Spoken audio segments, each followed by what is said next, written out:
Sir ಈಗ common degree ಮಾಡಿದಂಥವ್ರಿಗೆ ಎಲ್ಲಿದೆ job opportunities? ನಾನು ಕಂಪ್ನಿಗೆ ಹೋಗ್ತೀನಿ ಅಂದರೆ ರಿಸರ್ಚ್ ಗೊತ್ತಾ? ಎಲ್ಲ ಕಂಪ್ನೀಸ್ ಇದ್ದಾವೆ, ಇಲ್ಲ ಅಂತಲ್ಲ. ಇವಾಗ BA ಮಾಡಿದ್ದಾರೆ, BA ಮಾಡಿರೋರಿಗೆ ಹೋಗಿ ಯಾವ ಕಂಪ್ನಿ ಸೇರಿಸ್ಕೊತಾರೆ? ಯಾವ ಮತ್ತು ಅಡಿಷನಲ್ ಸ್ಕಿಲ್ಸ್ ಇದು ಮಾಡಲಿಕ್ಕೆ ಕಷ್ಟ ಆಗುತ್ತೆ. ಆ್ಯಪ್ಸು ಆಮೇಲೆ ಬೇರೆ ಬೇರೆ ಇದನ್ನೆಲ್ಲ ಸ್ಕಿಲ್ ಸೆಟ್ಸ್ ಕಲ್ತ್ಕೊಳ್ಳೋದು ಕಷ್ಟ ಆಗುತ್ತೆ. ಸೊ ಸ್ವಲ್ಪ future will be competitive exams, ಹಂಗಾಗಿ ಅದರಲ್ಲಿ ಅಷ್ಟೇ. So it's all up to you. ನಮ್ಮಲ್ಲಿ ಇವತ್ತಿಂದಲ್ಲ ಸರ್ ಸಮಸ್ಯೆ, ನಾವು ನಮ್ಮ ತಂದೆ ತಾಯಿ ಕಾಲದಿಂದ ಇದು ಕಾಮನ್ನೇ. ನಾವು PG ಅಡ್ಮಿಷನ್ ತಗೋಬೇಕು ಅಂತ ಡಿಸೈಡ್ ಮಾಡಿದ್ರೆ ಇಲ್ಲಿ ಸ್ವಲ್ಪ ಲಿಬರಲ್ ಆಗಿದೆ, ಕ್ಲಾಸಸ್ ಸ್ವಲ್ಪ ಹೆಚ್ಚು ಕಮ್ಮಿ ಅಂತ ನಡೀತದೆ, ನೋಡಿಕೊಂಡೆ ಕಾಂಪಿಟೇಟಿವ್ ಎಕ್ಸಾಮ್ ನಾವು ಹಂಗೆ ಬಂದಿರ್ತೀವಿ.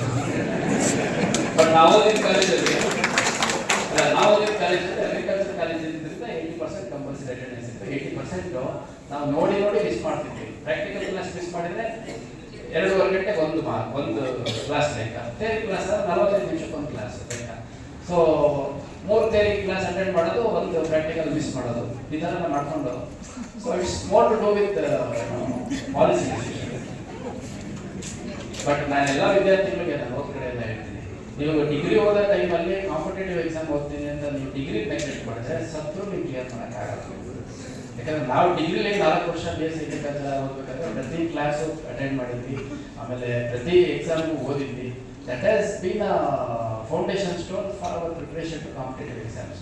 ಈ ಲಾಂಗ್ ಅವರ್ಸು, ರಾತ್ರಿ ಲೇಟ್ ನೈಟು, ಮಧ್ಯರಾತ್ರಿವರೆಗೂ ಬೆಳಗಿನವರೆಗೂ ಓದೋವಂಥದ್ದು, ಓದಿದ್ದು ತಲೆ ನೆನ್ಪಿಟ್ಕೊಳ್ಳುವಂಥದ್ದು, ಅದು ಎಕ್ಸಾಮ್ ಬಂದಾಗ ಹೊರಗಡೆ ಹಾಕುವಂಥದ್ದು, ರಿಪ್ರೊಡ್ಯೂಸ್ ಮಾಡುವಂಥದ್ದು, ಅದೆಲ್ಲ ಪಾಸಿಬಿಲಿಟೀಸ್ ಬಿಲ್ಡ್ ಆಗಿ ಮಾತ್ರ ನೀವು ಕಾಂಪಿಟೇಟಿವ್ ಎಕ್ಸಾಮ್ ಓದಿದಾಗ ಕ್ಲಿಯರ್ ಮಾಡೋಕ್ಕೆ ಸಾಧ್ಯ ಆಗುತ್ತೆ.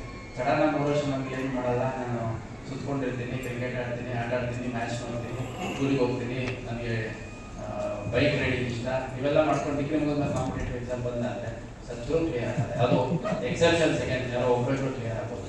ಹಾಗಾಗಿ ಇದೆಲ್ಲ ಸಾಕಷ್ಟು ಜನ ಸ್ಟೂಡೆಂಟ್ ರಿಪ್ರೆಸೆಂಟೇಟಿವ್ಸ್ ಇದ್ದೀರಿ. ಯಾವ ಕೋರ್ಸಿಗೆ ಸೇರಿರ್ತೀರಿ ಆ ಕೋರ್ಸಿಗೆ 100% ನಿಮ್ಗೆ ಪ್ರಯತ್ನ ಹಾಕಿ ಓದಿ ಮುಗಿಸಿ.